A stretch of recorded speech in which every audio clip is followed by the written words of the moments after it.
在一片坟墓间的草地上，他静静地躺在那里，想象着自己离开这个世界时会是怎样的一种情形。他是一个和你我一样的人，每天的生活千篇一律，在同事面前不苟言笑，每天吃饭都是老三样，独自住在一个公寓的房间里。如果不发生事情，也许不会有人意识到他的存在。他叫约翰，在一个政府部门已经工作了22年，负责为那些意外死亡没有亲人的人处理后事，帮助死者寻找生前的亲人，邀请他们来参加葬礼。如果没有亲人或亲人不愿意来参加葬礼，他便负责为他们写悼词，并且一个人为他们送行。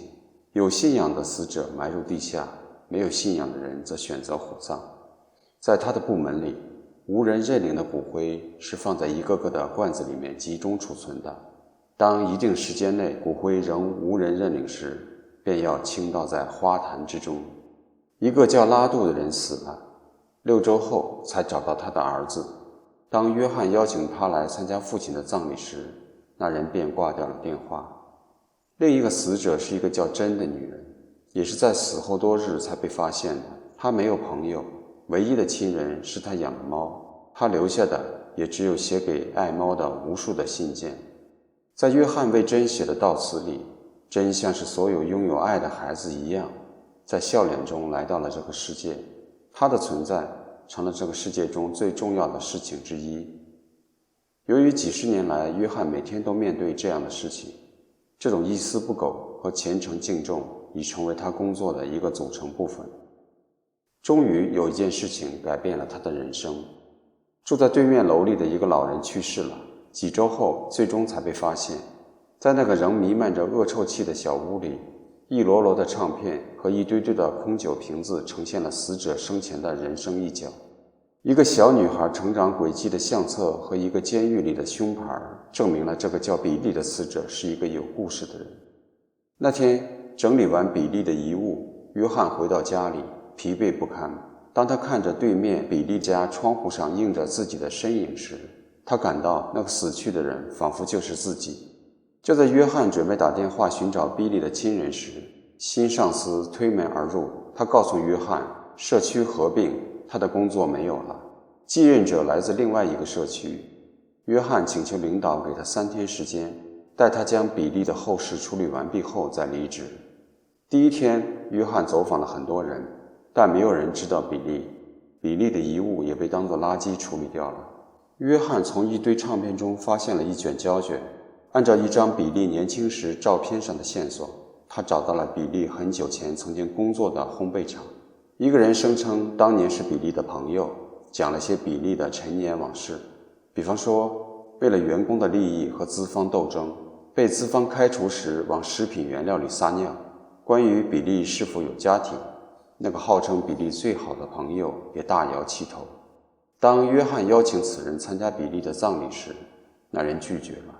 从那人嘴里得知，比利离开工厂后和一个卖炸鱼薯条的女人在一起。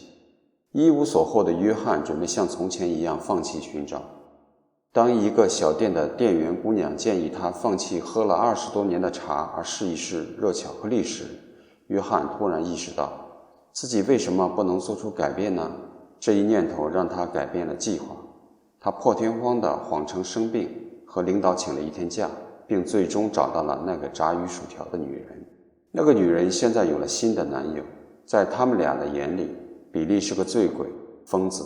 女人表示自己生了比利的孩子，但比利并不知情。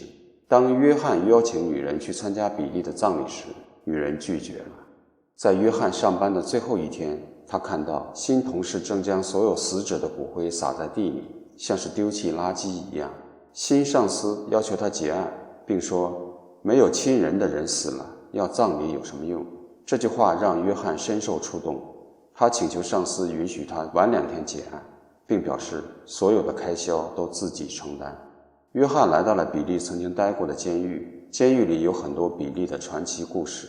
在监狱的访客名单中，他找到了一个叫凯莉的人。见到凯莉，约翰立刻认出了她，这就是比利相册上的那个女孩。凯莉说，比利抛弃了她和母亲，从来没有为自己的错误道歉。凯莉对此仍不能释怀。凯莉表示自己无法参加葬礼。随后他给了约翰一个比利曾经的战友的地址。在比利的战友那里，约翰听到了不同版本的故事。比利是个勇敢的人，在战斗中救了战友，赢得了大家的尊重，但退伍后他便开始酗酒。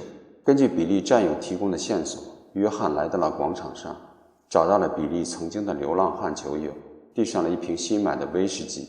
约翰听着比利的2个流浪汉朋友讲述他曾经的故事，眉飞色舞，充满欢笑。那个下午，约翰仿佛重生一般，被一个陌生人的人生所吸引，他的生活也将发生巨大转变。回去后，他为比利买了块墓地，他学着比利的样子，体会着恣意的人生。他第一次到了酒馆，第一次学着比利的模样，想要复制他在监狱的壮举。这时候，凯莉的电话来了，表示自己要参加父亲的葬礼。约翰的脸上现出了微笑。离职那天，在单位的楼下，约翰看到了上司的车，他学着比利的样子，往上司车上痛快淋漓地撒尿。离职后，他在凯莉的帮助下，为比利的葬礼做准备，从墓碑的颜色到碑文的内容，他看出来了，凯莉对他是爱慕的，他的内心也涌起了爱的涟漪。一天，他在小卖店买了2个印着小狗的马克杯，准备给凯莉送去。那天阳光明媚，他的人生像是即将迎来新的篇章。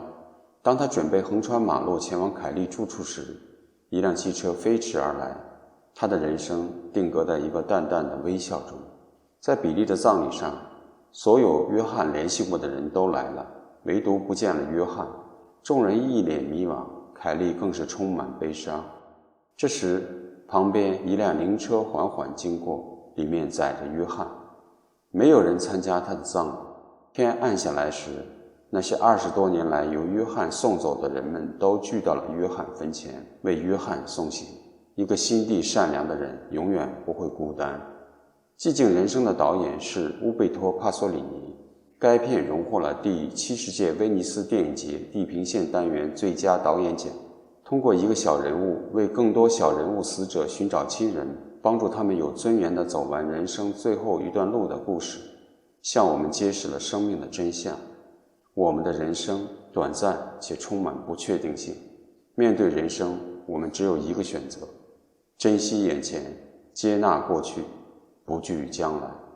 感谢您的收看，普光说影为您分享好的故事、好的电影，感受不一样的人生。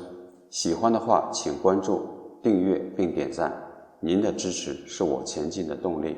我们下期见。